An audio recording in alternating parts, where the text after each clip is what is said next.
এবারে 2024-এর ইলেকশনে 192টা সিটে আমরা এগিয়ে আসি, যেটা আমরা ছিলাম 19-এ 161টা, 64টা না, আমার কাছে আছে 161টা, আমি রেকর্ড ছাড়া বলবো না। আর বিজেপি এগিয়ে আছে মাত্র 90টা, যেটা আগের বারে ছিল 121টা। কাজে আশা করি সত্যি কথাটা বলবেন, সত্যটা মানুষের কাছে যাতে যায়। আজকের সভায় আমরা প্রথমে মা মাটি মানুষকে ধন্যবাদ জানিয়েছি, যারা আমাদের ভোট দিয়েছেন, যারা দেয়নি সবাইকে। কে কাকে ভোট দেবে না দেবে এটা তার নিজস্ব অধিকার, কিন্তু সবাই মিলে যেন শান্তিতে ঐক্যবদ্ধভাবে বাংলা যেভাবে আগে চলছিল সেভাবেই যেন চলে, সেই জন্যই মানুষকে ধন্যবাদ জানিয়ে রেজুলেশন নেওয়া হয়েছে।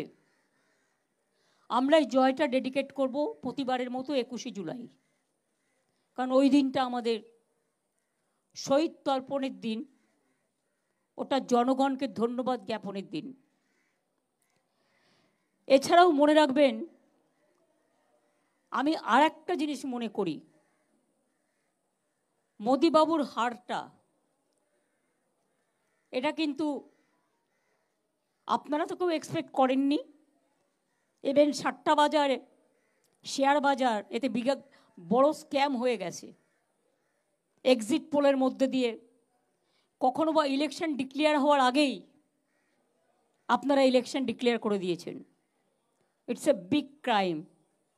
এটা নিয়েও আমরাও ভাবনা করছি যে আমরা আইনের পথে যেতে পারি কিনা। আমরা আমাদের এমপিদের পরিষ্কার বলেছি যে আমাদের পারফরমেন্স, আমরা বসে থাকার জন্য যাচ্ছি না, এবং এটা কেউ ভাববেন না ইন্ডিয়া আজকে স্টেক করেনি বলে কাল করবে না। We are waiting and watching the situation. Country needs change.